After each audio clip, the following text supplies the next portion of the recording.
पार्वतीपुरम नाम के गांव में चलपति नाम का एक व्यक्ति रहता था। उसके पास जो है उससे वो संतुष्ट नहीं होता, इसीलिए वो अपने काम में लालच से रिश्वत लेना शुरू करता है। उससे ऊंचे अधिकारियों के संज्ञान में ये मामला जाने पर उसकी नौकरी छूट गई और वो घर बैठा रहा। तब उसकी पत्नी बेबी ऐसे कहने लगी, हे जी सुनिए, मैं आपको बहुत बार बोली कि ईश्वर की कृपा से आपके हाथ में अच्छी नौकरी है, आई तनख्वाह खुद खर्चा करके रहे सो में संतुष्ट से जीवन व्यतीत करेंगे करके, लेकिन आप तो मेरी बात कभी भी नहीं सुनते। आखिर में देखिए क्या हुआ, रिश्वत लेने के आरोप में आपको सस्पेंड कर दिए। ये सब क्यों जी बताइए, अब हम कैसे जिएंगे? ऐसे कहती है। तब चलपति ऐसे जवाब देने लगा, देखो, मुझे क्या करना है तुम्हें बोलने की जरूरत नहीं है। हालांकि कितने दिनों तक ऐसे नौकरियों पर और आए तनख्वाह पर निर्भर होके जिएंगे? कम से कम अभी तो उस भगवान ने कोई व्यापार करके जीने के लिए शायद ये मौका दिया है। देखती रहना, बहुत जल्द कोई व्यापार शुरू करके लाभ दिखाऊंगा मैं तुझे। ऐसे उसने अपनी पत्नी से शपथ करता है। पर उस दिन रात को अकेले एक कमरे में इधर उधर घूमते हुए ऐसे सोचने लगा, मैंने रिश्वत से जो संपत्ति अर्जित की थी वो सब जब्त कर लिए, लेकिन कुछ लोगों के पास छुपाए हुए पैसे अभी भी ऐसे ही है ना। एक काम करता हूँ, पहले बड़े रकम में पैसे बाहर निकालने से सबको अनुमान आएगा, इसीलिए छोटे रकम में पैसे निवेश करके एक फास्ट फूड सेंटर खोलूंगा। ऐसे जैसे सोचा था वैसे ही चलपति एक अच्छे एरिया में एक मंचूरिया सेंटर शुरू करता है। मंचूरिया को कैसे तैयार करना है यहाँ वहाँ देख के सीखता है। जो सीखा है उससे लोगों के मुंह में पानी आए जैसे अच्छे से चिकन पीसेस को अच्छे से फ्राई करके लाए सुगंधित मसाले और सॉसेस मिलाकर तरह तरह के टेस्टी मंचूरियास बनाकर बेचना शुरू करता है। एक दिन एक बड़े आदमी पहली बार चलपति के मंचूरिया सेंटर को आकर उसके हाथ के बनाए मंचूरिया टेस्ट करके ऐसे कहने लगा, चलपति भाई, तेरे पास मंचूरिया बहुत टेस्टी रहेगा करके इतने दिनों से सब कहने से मैं कुछ और ही सोचा। सच कहूँ तो मुझे बाहर का फूड जमता नहीं, पर तेरे हाथ से बनाए मंचूरिया मुझे बहुत पसंद लगता है, इसीलिए मैं हर रोज आकर खाता हूँ। हमारे एरिया में ऐसे स्वाद दिखाने आने के लिए तुझे बहुत बहुत धन्यवाद भाई। ऐसे बहुत तारीफ करता है। इस तरह चलपति का व्यापार रखे जगह अच्छी सेंटर होने के वजह से चलपति के बनाए मंचूरिया वैरायटीज बहुत टेस्टी लगने पर लोग चलपति के मंचूरिया सेंटर को आना शुरू करते हैं। ऐसे चल रहे व्यापार से आए हुए मुनाफे को देख रहे चलपति में हर बार की तरह फिर से लालच शुरू होता है। इसीलिए एक दिन घर जाते समय बीच रास्ते में ऐसे सोचकर जाने लगा, आखिर में मेरा व्यापार लोगों को पसंद आ गया, इसीलिए मुनाफा भी अच्छा आ रहा है। तो अभी निवेश कम करने का कोई तरीका देखने से मुनाफा तो वही रहेगा ना। मतलब क्या करने से अच्छा रहेगा? एक काम करता हूँ, मार्केट में सड़े हुए कैबेज और कैरेट फेंक देते हैं ना, एक बच्चे को पैसे देकर उनको मंगा लूंगा। उससे वेज मंचूरिया के लिए सब्जियां खरीदने की झंझाहट दूर हो जाएगी और नॉन वेज मंचूरिया के लिए दूसरा मार्ग सोचना पड़ेगा। ऐसे सोचकर हर बार की तरह उसके वक्र बुद्धि को उसके मंचूरिया व्यापार में भी दिखाता है। इसीलिए एक बच्चे को हर रोज 100 रुपए देकर मार्केट से सड़े हुए सब्जियां मंगाने लगा। ऐसे दिन बीतते समय वो लड़का चलपति से ऐसे कहने लगा, भैया, बहुत दिनों से तुमसे एक बात पूछना चाहता था। हर रोज तुम मुझसे ये सड़े हुए सब्जियां मंगा रहे हो ना, इनसे तुम क्या करोगे भैया? ऐसे पूछने पर चलपति सावधान होकर ऐसे जवाब देने लगा, और कुछ नहीं भाई, मेरे जान पहचानत वालों के एक जगह थोड़े जानवर और बकरियां हैं, उन्हें खिलाने के लिए ही मंगा रहा हूँ। ऐसे एक झूठ कह देता है। इस प्रकार उसके मंचूरिया व्यापार में सड़े हुए सब्जियां एक लड़के को सिर्फ 100 रुपए देकर थाली भर मंगाकर लोगों के स्वास्थ्य से व्यापार शुरू करता है।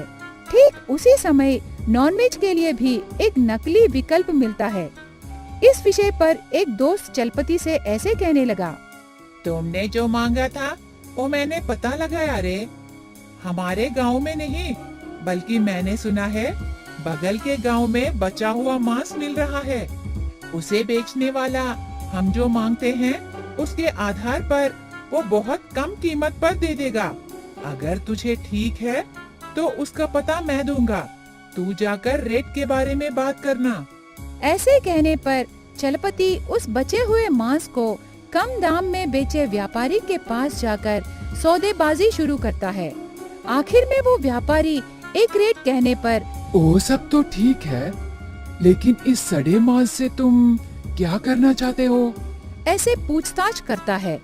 तब बिना हिचकिचाए चलपति ऐसे जवाब देने लगा, और कुछ नहीं भाई, हमें कुछ मछलियों के तालाबे हैं, उनमें मछलियों को दाना डालने के लिए इस सड़े मांस को ले जा रहा हूँ।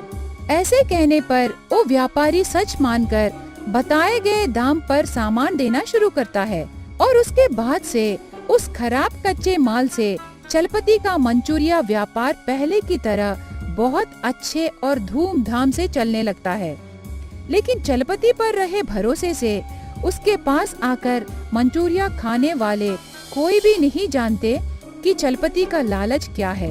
इसीलिए सब लोग बहुत दिलचस्प से चलपति के बेचे नकली मंचूरिया को खाकर खुश होने लगे। एक दिन कुछ अधिकारी चलपति मंचूरिया शॉप के पास आकर ऐसे कहने लगे, क्या चलपति तुम ही हो? ऐसे बहुत गुस्से से पूछता है। तब चलपति ऐसे जवाब देने लगा, हाँ सर, बताइए कौन सा मंचूरिया चाहिए आपको? आप कहाँ से आए हो सर? ऐसे पूछने पर वो अधिकारी ऐसे जवाब देने लगा, फूड डिपार्टमेंट से। ऐसे कहने पर चलपति के दिल में पत्थर पड़ा जैसे होता है। तब वो अधिकारी ऐसे कहने लगा, हाँ, आप बताओ, तेरे मंचूरिया सेंटर में उपयोग किए सभी सामग्री क्या फूड डिपार्टमेंट के नियमों के अधीन है? ऐसे पूछने पर चलपति निगल कर ऐसे कहने लगा, हाँ, जैसे कि आपने कहा, मेरे पास सब कुछ स्वादिष्ट और साफ सुथरे रहते हैं सर। तब अधिकारी ऐसे कहने लगा, बस करो तेरी झूठी बातें। तुम्हारे लिए सड़े हुए सब्जियां लाए वो लड़का, उसके साथ तुम्हारे लिए खराब मांस विक्रेता किए व्यक्ति को और उसको परिचय किए तेरे दोस्त सबको हमने पहले ही अरेस्ट कर लिए हैं। तुम्हारे पास खराब हुए पदार्थों से बनाए मंचूरिया को हर रोज खाए वो वृद्ध आदमी अब गंभीर हालत में अस्पताल में है। उनके घर वाले दिए कंप्लेंट के मुताबिक हम इंक्वायरी करने के बाद ही तेरे पास आए हैं। अब तुझे जरूर सजा मिलेगी। एक बार तुम जिम्मेदार नौकरी करके रिश्वत के आरोप में सस्पेंड हुए, अब और एक गलती करके कई जिंदगियों को खतरनाक स्थिति में ले आए हो। अब तुम्हें जिंदगी भर जेल में ही रहना पड़ेगा। ऐसे कहकर वो अधिकारी चलपति को ले जाता है। इस प्रकार एक लालची मंचूरी व्यापारी ने जानबूझकर किए गलती के वजह से उसे जेल जाना पड़ा। एक बार मंजुलपुर नामक गांव में दो भाई सुनील और सुधीर रहते थे। बड़ा भाई होशियार मगर घमंडी था और छोटा भाई सुधीर बहुत दयालु था और लोगों से बहुत नरम दिल से पेश आता था। रोज सुबह सुबह सुनील अपने काम पर निकल जाता, 4 बोरी नारियल खरीदता और गांव के बाजार में बेच आता।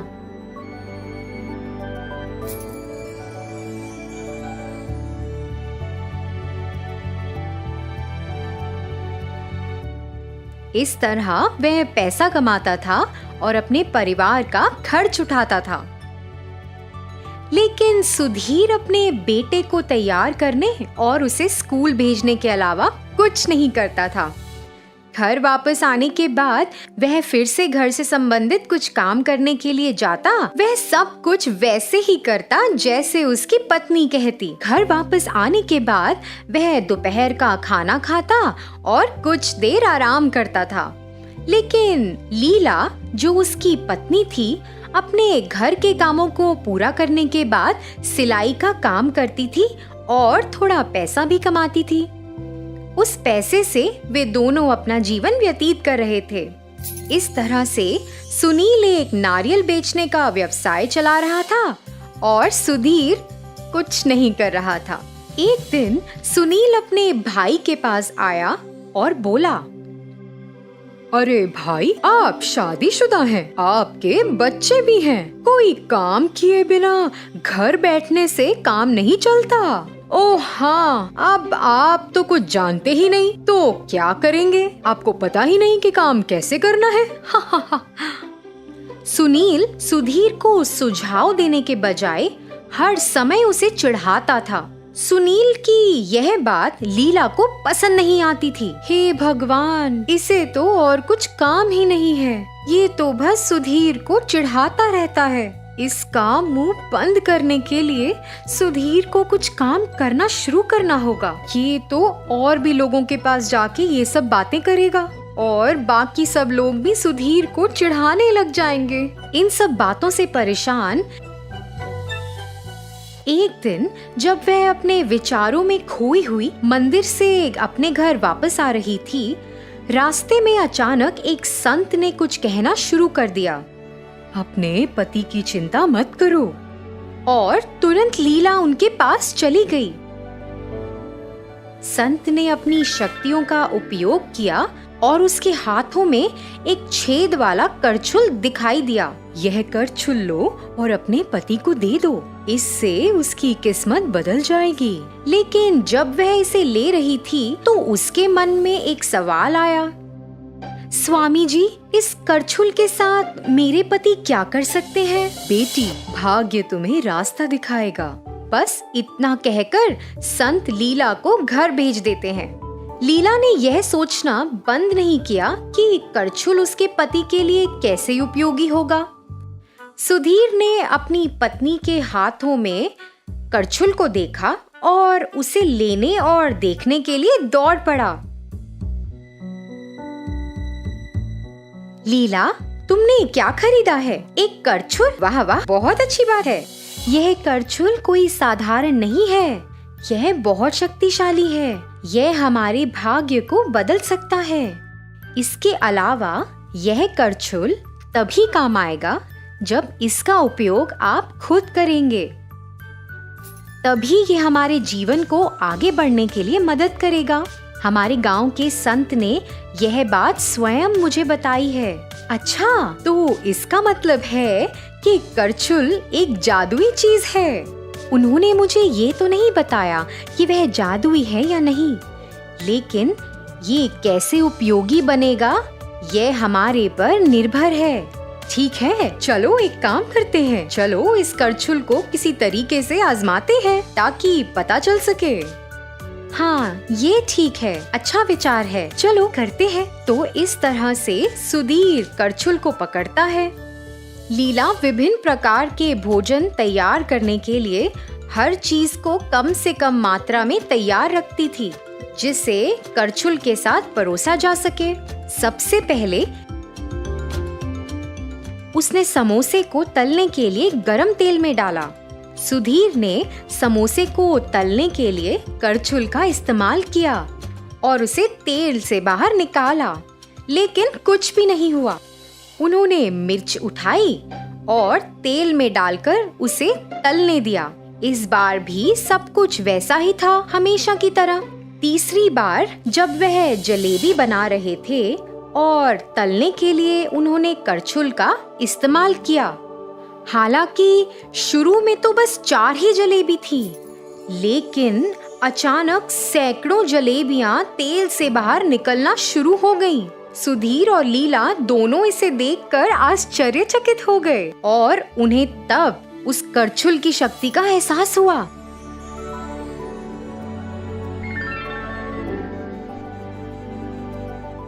अरे लीला, मैं ऐसा करना जारी नहीं रख सकता। मेरे हाथ दर्द कर रहे हैं। अरे बाप रे, बस एक नजर डालो। और सुधीर ने घर की ओर देखा तो वहाँ सैकड़ों जलेबियां थीं। सुधीर तो उन सबको देखकर हैरान ही रह गया। अरे लीला, हम इसे कैसे खा सकते हैं? हे भगवान, आप ऐसा सोच भी कैसे सकते हैं कि इन सभी जलेबियों को हम खा सकते हैं? मुझे लगता है हमें एक काम करना चाहिए। हम इन सब जलेबियों को गांव में जाकर बेच सकते हैं। अगर हम इन्हें बेचेंगे तो हमें कुछ पैसा भी मिलेगा। उस पैसे से हम अपने जीवन को बेहतर बना सकते हैं। अब समझ आ रहा है कि संत ने मुझे क्या कहा था। ठीक है, लेकिन अगर हम इस जलेबी को गांव में बेचना चाहते हैं तो इसका स्वाद बहुत अच्छा होना चाहिए, तभी गांव के लोग इसे खरीदेंगे। जैसा कि सुधीर ने कहा, उन्होंने जलेबी का स्वाद चखा।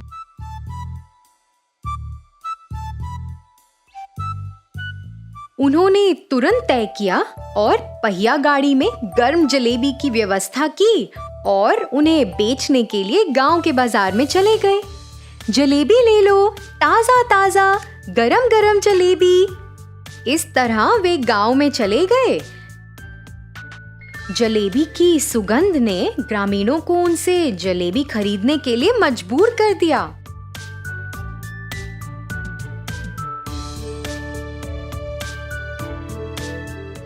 उस समय सुनील अपने रास्ते पर लोगों के एक समूह को देखकर सोचने लगा, अरे यह सब क्या हो रहा है? इतने लोग यहाँ इकट्ठा क्यों हैं? मुझे लगता है कि कुछ तो हो रहा है। वाह वाह, यही सही जगह है मेरे नारियल को बेचने के लिए। उसने ऐसा सोचा और वहाँ चला गया। जैसे जैसे वह करीब गया, उसने खुशी खुशी जलेबी बेचते हुए सुधीर और लीला को वहाँ देखा।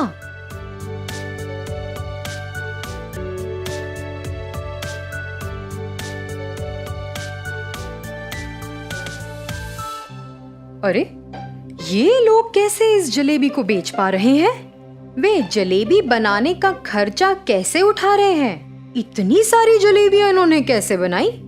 अरे ये तो संभव नहीं है। ये कुछ तो अजीब है। मुझे जांच करनी चाहिए। जब वह ऐसा सोच रहा था, एक ग्रामीण जो सुनील को पार कर रहा था बोला,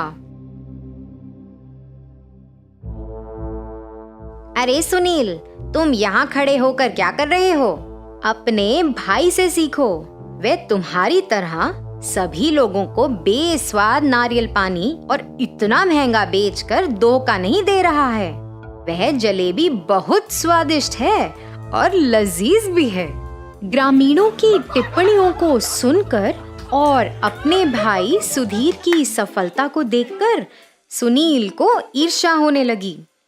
इस तरह अपमानित होने के बाद सुनील सुधीर और लीला का पीछा करने लगा जब तक कि वे घर वापस नहीं आ गए। सुनील खिड़की के पीछे कहीं छिपा हुआ था और अपने भाई और लीला को सुनने लगा।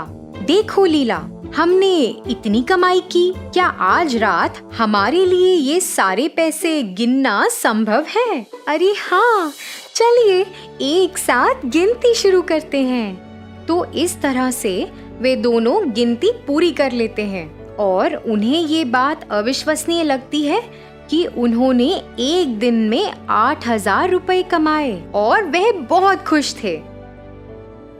लीला, चलो हम इनमें से 6,000 रुपए मेरे भाई सुनील को दे देते हैं, उसकी मदद हो जाएगी। मुझे पता चला कि उसका व्यवसाय घाटे में चल रहा है। यदि हम इसे देकर उसकी मदद करते हैं तो इससे उसे एक अच्छे व्यापारी से अच्छे नारियल प्राप्त करने में मदद मिल सकती है। फिर उसका व्यवसाय अच्छा हो सकता है और उसका परिवार खुशहाल रह सकता है। क्या कहती हो? जी, ये ठीक नहीं है। वो हमेशा आपको टोकता रहता है और आपको बेकार समझता है और आपने देखा नहीं आपको कैसे चिढ़ाता है वो। आप क्या भूल गए हैं? हम अब पैसा कमाने में सक्षम हैं, इसलिए आप जो चाहते हैं वो कर सकते हैं। और फिर सुनील शुरू से ही सुधीर और लीला को सुन रहा था। उसे अपनी गलती का एहसास हुआ और बिना किसी दूसरे विचार के वह सीधे अपने भाई सुधीर के पास चला गया और उसे गले लगा लिया। उसने अपनी गलतियों के लिए माफी भी मांगी। जैसे कि सुधीर ने सुनील की मदद की, इससे सुनील का जीवन आसान हो गया था और उसने अपना व्यवसाय उचित स्थिति में कर भी लिया था। यहाँ तक कि सुधीर और लीला ने जलेबी बनाना जारी रखा और उन्हें रोजाना गांव में बेचा और पर्याप्त पैसा कमाया। इसी तरह उनका जीवन बहुत सरल हो गया था। तो बच्चों, इस कहानी से हमें क्या सीख मिलती है?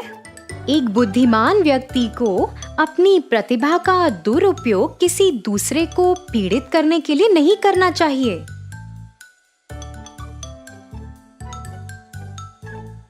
हमें हमेशा विनम्र रहना चाहिए।